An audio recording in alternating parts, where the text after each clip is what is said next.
Assalamualaikum warahmatullahi wabarakatuh. Gimana kabar anak-anak semua? Alhamdulillah ya, sehat semua. Alhamdulillah, anak-anak semua semoga selalu diberikan kesehatan oleh Allah Subhanahu Wa Taala, diberikan keberkahan, diberikan ilmu yang bermanfaat, sehingga pada kesempatan kali hari ini yang diharapkan adalah pembelajaran kali ini bisa berjalan dengan lancar atau dengan hikmah, sehingga nanti anak-anak sampai di rumah itu tidak dengan otak kosong atau berangkat sekolah kemudian mendengarkan, habis ke rumah lupa lagi. Jangan ya, yang diharapkan adalah anak-anak semua dapat menyerap materi yang nanti akan saya sampaikan. Oke, untuk lebih lanjutnya mungkin akan saya absen dulu ya. Anto hadir, baik. Yanti oke, hadir. Ayu baik, hadir. Alhamdulillah ya, hadir semua. Semangat semua, tidak ada yang tidak berangkat. Semoga anak-anak semua menikmati materi yang akan saya sampaikan. Sebelumnya ada yang tahu nggak? Hari ini Bapak mau membawakan memberikan materi tentang apa? Oh, nggak ada yang tahu ya? Oke, hari ini Bapak akan membawakan materi tentang bidang atau koordinat kartesius. Tentang bidang koordinat kartesius.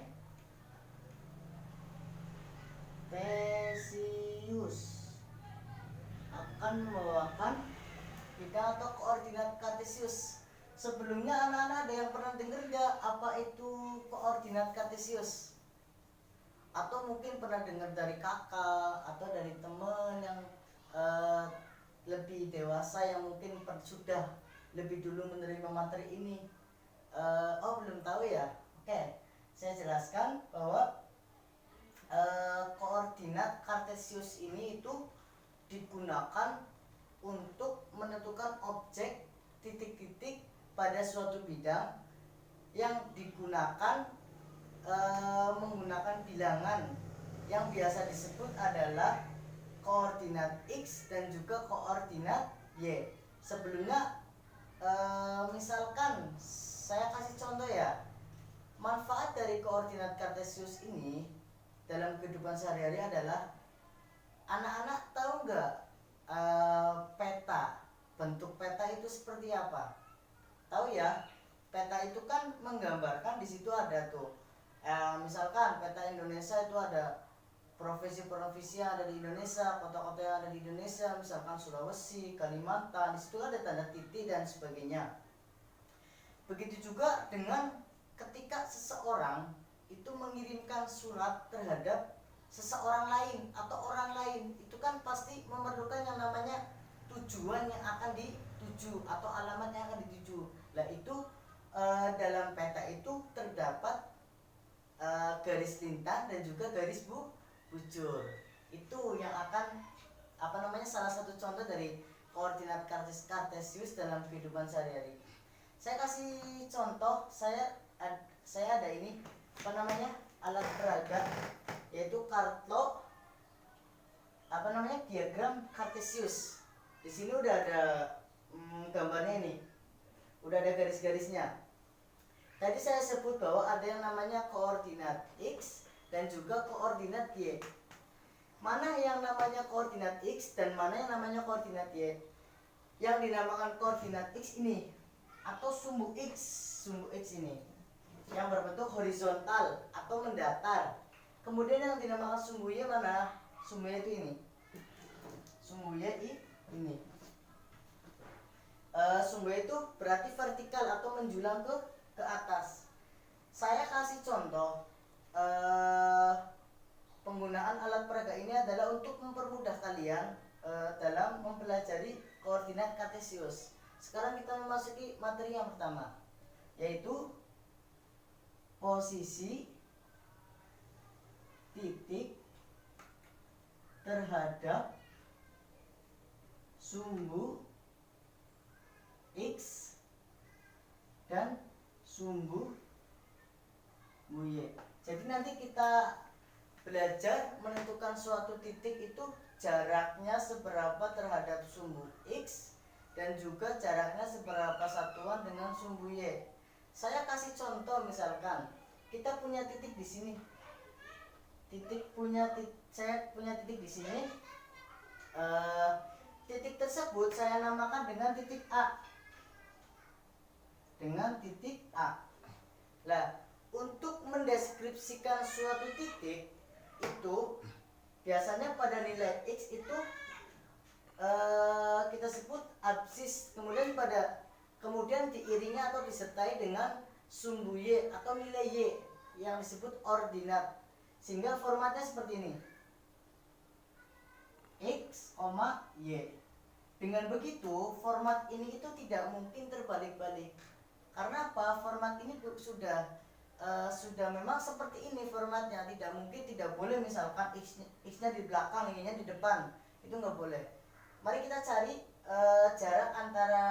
jarak titik A yang tadi kita sepakat sudah menamai titik A terhadap sumbu X dan juga sumbu Y. Sekarang ya kita ke sumbu X. Misalkan tadi titik ini kita hitung. Ini kan udah ada kotak-kotak tuh, udah ada titik-titiknya tuh. Kita hitung dari titik A ke sumbu X. 1, 2, 3, 4. Ternyata titik A ini memiliki 4 satuan atau berjarak 4 satuan terhadap sumbu X. Bisa kita tulis titik A berjarak 4 satuan terhadap sumbu X. Kita udah terhadap sumbu X udah ya. Sekarang kita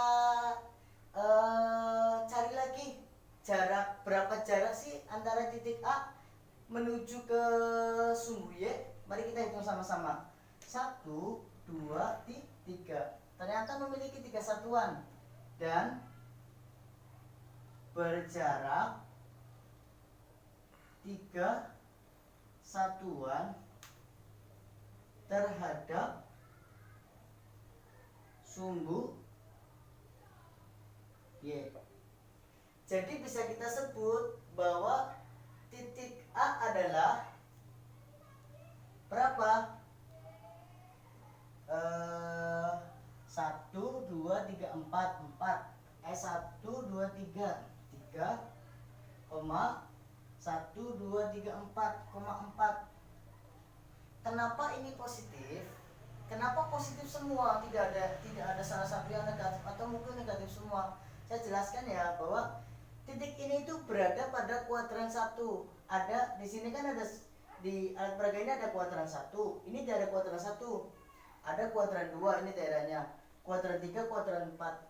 Sifat dari kuadran 1 adalah bahwa koordinat X itu positif, koordinat Y juga positif. Pada kuadran 2 itu koordinat X itu negatif, koordinat Y itu positif. Kemudian pada kuadran 3 sifatnya adalah koordinat X dan juga koordinat Y semuanya negatif. Kemudian pada kuadran 4 itu pada koordinat X itu positif dan koordinat Y itu negatif. Tadi kenapa positif semua? Karena berada pada kuadran 1. Udah paham ya? Udah bisa dipahami ya? Oke, mungkin sedikit-sedikit bisa dipahami. Mungkin selanjutnya ini baru saya kasih contoh soal ya. Selanjutnya adalah akan saya kasih soal. Silakan, ini kan ada 24 siswa ya. Silakan bagi menjadi 6 kelompok, dimana satu kelompoknya itu berarti 4 anak. Silakan ya sambil membentuk kelompok. Ini boleh dihapus ya. Oke, ini akan saya hapus dulu sambil kalian atau anak-anak semua itu membentuk kelompok. Jadi kelompoknya itu ada 6 kelompok.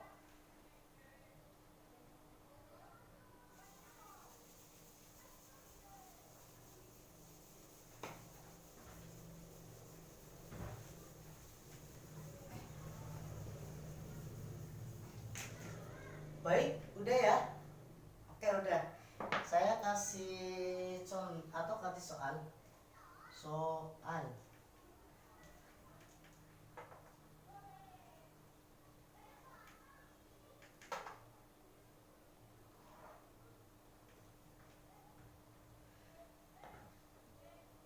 Ini titik asal. Ini 1, 2, 3, 4, 5. Ini min 1, min 2, min 3, min 4, min 5. Ini 1, 2, 3, 4, 5. Ini sumbu Y ya. Ini sumbu X. Ini sumbu X, ini sumbu Y. Ini min 1, min 2, min 3, min 4, min 5. Saya punya titik di sini. Di sini saya namakan dengan titik A. Kemudian di sini saya namakan dengan titik P. Di sini saya namakan dengan titik C. Dan di sini saya namakan dengan titik D. Coba kalian kerjakan dan diskusikan dengan teman satu kelompok kalian. Soalnya adalah saya kan sudah punya titik tuh, ada 4 titik A, B, C, D.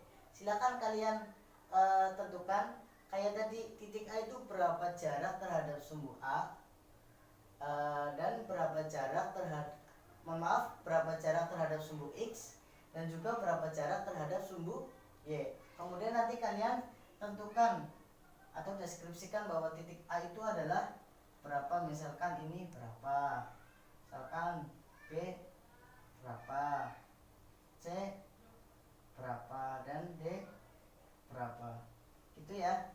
Oke, silakan. Baik, udah ya, udah selesai ya. Oke, alhamdulillah. Ini ada 4 soal dan ada 4 jawaban. Ini ada 6 kelompok ya. Nanti boleh kalian rebutan. Satu kelompok itu mengutarakan jawabannya hanya 1 titik, tidak boleh 4-4-nya titik. Oke, silakan. Ada yang mau menjawab atau ada yang mau mengutarakan, mempresentasikan? Baik, kelompok 1, silakan kelompok 1. Betul sekali, betul. Bahwa kelompok 1 tadi mengutarakan kelompok titik A ini memiliki jarak 1 satuan terhadap sumbu X dan juga 1 satuan terhadap sumbu Y. Jadi bisa dibilang titik A adalah 1,1 karena berada pada kuadran 1. Kemudian titik B, silakan. Kelompok 1 tadi udah. Mana lagi? Kelompok 6. Oke, kelompok 6 silakan. Kelompok 6, betul sekali. Kelompok 6 menjawab bahwa titik B itu memiliki berapa satuan? 2 satuan terhadap sumbu X dan juga memiliki 2 satuan terhadap sumbu Y. Mari kita hitung atau mari kita diskusikan. 1, 2. Ini berapa? Min 2. Terus kata 1, 2. 2 berarti min 2,2. Tadi ini berapa? Yang A 1,1, ini min 2,2 karena berada pada kuadran 2 yang sifatnya koordinat X nya itu negatif, koordinat Y nya adalah positif. Kelompok 1 udah, kelompok 6 udah. Silakan kelompok yang lain. Baik, kelompok 3 silakan. Bagus, kelompok 3 bagus. Kelompok 3 menjawab tadi bahwa titik C itu memiliki 3 satuan terhadap sumbu X dan juga memiliki 3 satuan terhadap sumbu Y. Artinya adalah bahwa titik C itu min 3, min 3, karena berada pada kuadran 3. Silakan kelompok 1 udah, 6 udah, 3 udah, silakan. Kelompok 4 bagus, silakan. Baik, kelompok 6 bagus sekali. Kelompok 6 mengutarakan bahwa titik D itu memiliki jarak 4 satuan terhadap sumbu X dan juga memiliki satuan terhadap sumbu Y, sehingga titik D adalah 4, min 4. Karena pada kuadran 4 sifatnya adalah koordinat X adalah positif, koordinat Y adalah negatif. Udah ya? Apa ada yang belum paham? Atau mau ditanyakan lagi? Intinya adalah bahwa ini kan ada titik asal. Tadi sudah saya jelaskan bahwa dalam koordinat kartesius itu digunakan untuk menentukan objek titik-titik pada suatu bidang. Biasanya menggunakan suatu bilangan. Bilangan tersebut disebut koordinat X. Ini koordinat X. Ini kalau pada algebra. Kemudian ini koordinat Y. Nah, koordinat X dan juga koordinat Y itu materi yang pertama tadi kan posisi titik terhadap sumbu X dan juga sumbu Y. Tadi kita sudah menentukan bahwa titik A itu kenapa positif jawabannya, karena berada pada kuadran 1. Ini saya tadi awal kasih contoh soal. Kemudian titik B jawabannya tadi kenapa min 2,2, karena jaraknya memang seperti itu kita proyeksikan, kemudian hasilnya adalah ini terhadap titik, sehingga dinamakan min 2,2. Kemudian pada yang titik C min 3,3, kenapa? Karena berada pada kuadran yang ketiga. Kemudian yang keempat adalah 4,-4 karena berada pada kuadran 4. Sifatnya adalah bahwa koordinat X itu memiliki atau positif, koordinatnya adalah negatif. Udah paham semua ya? Udah paham? Oke. Yang diharapkan adalah bahwa dengan adanya pembelajaran kali ini, dengan Bapak ini membawakan alat peraga, kemudian dengan model kalian berkelompok, itu diharapkan memang supaya tidak monoton, supaya ada hal baru. Karena selama ini mungkin ketika pembelajaran hanya dengan ceramah, yang ada bukan kalian paham tapi malah membuat mata mengantuk. Makanya saya pakai model pembelajaran yang tadi kayak kelompok, tadi kelompok udah bagus, kelompok 1 menjawab, 3 menjawab, 6 menjawab, dan satu lagi tadi berapa? 4 tuh kalau nggak salah menjawab juga. Itu juga melatih kalian untuk mengeksplor kemampuan kalian, tidak hanya cuma diem nggak tahu apa-apa. Intinya itu. Jadi sekali lagi saya jelaskan, saya terangkan bahwa koordinat kartesius ini itu kalau dalam kehidupan sehari-hari itu berfungsi untuk, contohnya adalah contoh ya, maknanya itu kayak tadi dari awal kan peta, kemudian ada peta. Di dalam peta itu kan kalian tahu atau kalian pasti melihat lah, di dalam peta itu terdapat yang namanya ada misalkan di situ misalkan ada peta Indonesia, itu di situ dalamnya ada Sulawesi, ada Kalimantan, ada Jakarta, kemudian ada kota-kota yang lain atau provinsi-provinsi yang lain. Nah, dalam peta itu misalkan ketika ada seseorang mengirimkan surat kepada orang lain, itu kan tidak mungkin dong langsung tiba-tiba sampai tanpa kita tahu orang yang mau dituju atau alamat yang mau dituju. Pastikan kita butuh yang namanya alamat tujuan atau tempat yang mau kita tuju. Lah itu fungsinya. Pada peta kan memiliki garis lintang dan juga garis bujur.